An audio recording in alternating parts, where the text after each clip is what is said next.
Rasulullah bertanya, siapa wanita yang paling bagus? Wanita yang paling bagus. Wanita yang paling bagus tuh kayak apa? Kalau bahasa kita wanita yang paling cantik tuh kayak gimana sih?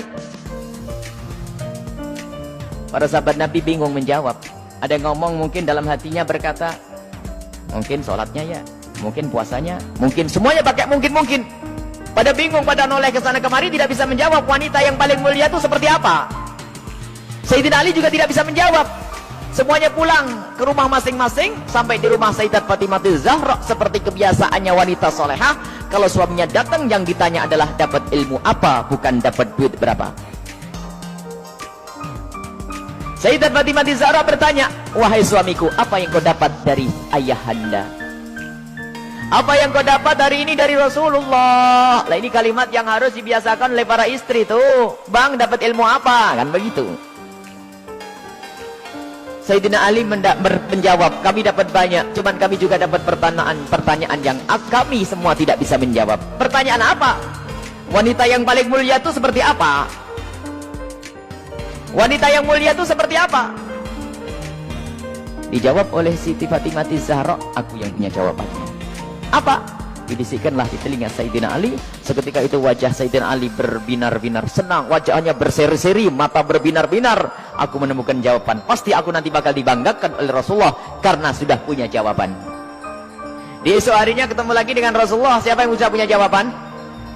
Para sahabat Nabi masih bingung. Tiba-tiba Sayyidina Ali berkata, kami punya jawaban ya Rasulullah. Siapa wanita yang paling bagus? Dijawab, wanita paling bagus adalah yang tidak pernah melihat laki-laki dan tidak pernah dilihat laki-laki. Rasulullah paham siapa yang ngasih tahu. Siapa yang ngasih tahu? Sayyidina Ali malu. Yang ngasih tahu tentu orang yang paling dekat denganmu ya Rasulullah. Sayyidat Fatimah Zahra yang membisikkan bahwasanya wanita mulia adalah yang tidak pernah melihat laki-laki dan yang tidak pernah dilihat laki-laki. Maknanya apa? Bukan tidak melihat seperti ini, maknanya apa? Kalau dilihat laki-laki nggak senang. Dan kalau ada laki-laki tidak penasaran, siapa itu? Oh hidungnya, oh bukan itu rendah. Dan wanita mulia adalah di saat dilihat laki-laki itu merasa tidak nyaman, bukan malah goyang pinggulnya yang dihentakkannya ini. Ini wanita-wanita rendah.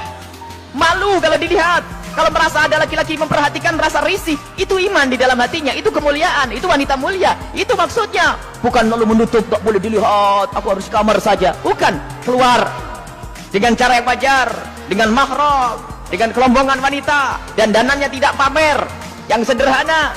Akan tapi lihat, di saat diperhatikan laki-laki merasa risih hatinya. Kalau semua yang ada di tempat ini merasa seperti itu, itulah pecinta Sayyidat Fatimah yang sesungguhnya. Sekarang rusak zaman. Wanita keluar semuanya pengen pamer apa yang ia miliki.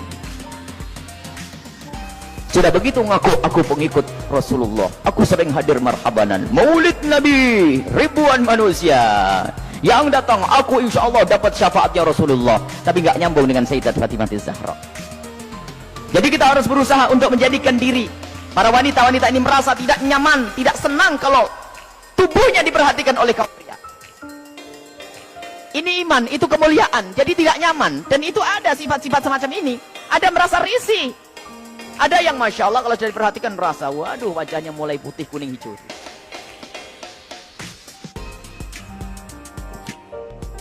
Ada kalau sudah diperhatikan laki-laki berubah semuanya. Mulai cara berjalannya, mulai cara ininya Masya Allah. Sampai cara ngomongnya di model-model. Pasti itu wanita yang tidak pernah kenal Sayyidat Fatimah Zahra. Dan ini maksudnya tidak melihat dan tidak dilihat itu adalah menjauhkan hari hatinya, rasa senang pamer dan dananya. Sampai suara pun dijaga. Suara dijaga Sayyidat Fatimah Zahra, suara dijaga, dan rasa malunya sangat tinggi Sayyidat Fatimah Zahra. Sangat malu, pemalu beliau itu. Pernah suatu ketika berada di teras rumah, bukan di teras, karena rumah jangan dianggap kayak rumah kita. Sebab rumah Rasulullah dengan Sayyidat Fatimah Zahra kalau digambarkan, kalau Masjid Nabawi ini segede ini dulu tuh. Masjid Nabawi kurang lebihnya seperti ini, seperti Masjid Taqwa ini sebelum dikembangkan. Jadi rumah Rasulullah itu, rumah Sayyidat Fatimah Zahra ada 5x5 di situ. Seberangnya ada rumahnya Sayyidi Aisyah, di belakangnya ada rumahnya Sayyidah Saudah. Kemudian nanti istri Rasulullah yang lainnya ada diajar begitu. Jangan dianggap rumahnya di kampung sana, di kota sini, bukan. Jadi rumahnya hanya kecil-kecil begitu. Sehingga ada fitnah yang pernah disebar bahwasanya Siti Fatimah Zahra pernah ditendang Sayyidina Umar bin Khattab. Ini kan fitnah pada Sayyidina Umar. Memangnya nggak ada yang dengar yang lainnya? Oh, kecil begini, kalau sampai Siti Fatimah sampai jerit-jerit nangis pasti kedengaran. Ada ya sekelompok orang yang berdusta mengatakan Siti Fatimah Zahra meninggal karena dipukul oleh Sayyidina Umar bin Khattab, perutnya sampai keluar. Ini lucu cerita ini. Dipikir rumahnya itu di kampung sana ya, kampung sini, bukan. Itu loh rumah Siti Fatimah. Kalau ada di sekitar masjid ini, mepet. 5 kali 5, 4 kali 3. Rumahnya itu rumah. Rumah dipikir rumah kayak apa begitu, bukan. Jadi rumah Rasulullah dan semua keluarganya itu kalau dikumpulkan hanya 200 meter. Allah. Dan sangat sederhana, sangat sederhana. Nah itulah, suatu ketika Sayyidat Fatimah Zahra berada di depan kamar, di depan rumah bersama Asma binti Umais. Asma binti Umais itu adalah bekas istrinya Ja'far At-Tayyar. Di saat itu ada jenazah yang lewat. Ada jenazah yang lewat. Dan di saat ada jenazah yang lewat, tiba-tiba Siti Fatimah menangis. Menangis. Dan menangisnya nggak kira-kira. Sampai Asma ketakutan. Kenapa wahai binti Rasulillah, wahai putri Rasulullah, engkau menangis seperti itu? Ada apa? Kenapa engkau menangis? Baru setelah reda bisa menjawab, aku menangis, aku nanti pasti akan mati. Tentu engkau akan mati. Engkau akan mati. Bukan masalah kematian, tetapi aku tidak ingin nanti seperti itu. Kenapa dia? Lihat, semua orang yang meninggal akan diperlakukan seperti itu, dibungkus dengan kain kafan, lalu diangkat di kepalanya manusia, lekuk-lekuk tubuhnya terlihat. Alangkah malunya aku nanti jika aku mati, lalu diangkat di atas kepala manusia, lalu lekuk-lekuk tubuhku terlihat. Oh, mikir lekuk tubuhnya. Subhanallah.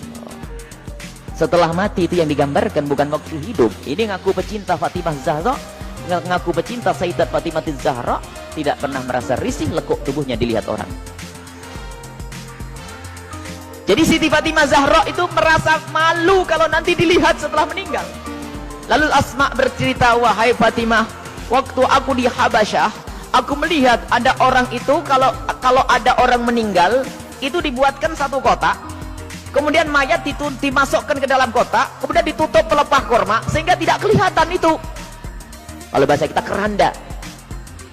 Mendengar jawaban seperti itu, Sayyidat Fatimah Zahra sangat senang dan menyambut dengan kegembiraan Asma. Aku berwasiat, kalau aku mati nanti tolong dibuatkan aku seperti itu. Dan akhirnya setelah Sayyidat Fatimah Zahra meninggal, Asma sendiri yang membuat untuk Sayyidat Fatimah Zahra. Dan inilah di dalam sejarah disebutkan bahwa pertama kali orang pakai keranda di dalam Islam adalah Sayyidat Fatimah Zahra.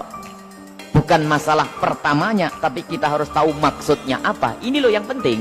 Maksudnya adalah menjaga kehormatan. Padahal juga nggak apa-apa orang mati, kelihat auratnya pun tidak dosa. Orang meninggal tidak ditanya lagi oleh Allah, akan tapi rasa malunya Sayyidat Fatimah Zahra sampai menghantarkan beliau untuk berwasiat kalau meninggal nanti agar dibuatkan yang demikian ini. Dan termasuk wasiat yang lainnya apa? Agar dikubur di malam hari. Tidak ingin, masih ingin, takut kalau dilihat oleh orang. Inilah Sayyidat Fatimah Zahra. Jadi rasa malunya luar biasa. Dan ini pendidikan dari Rasulullah SAW. Memang kita harus banyak mencontoh beliau. Rasa malu ini mahal.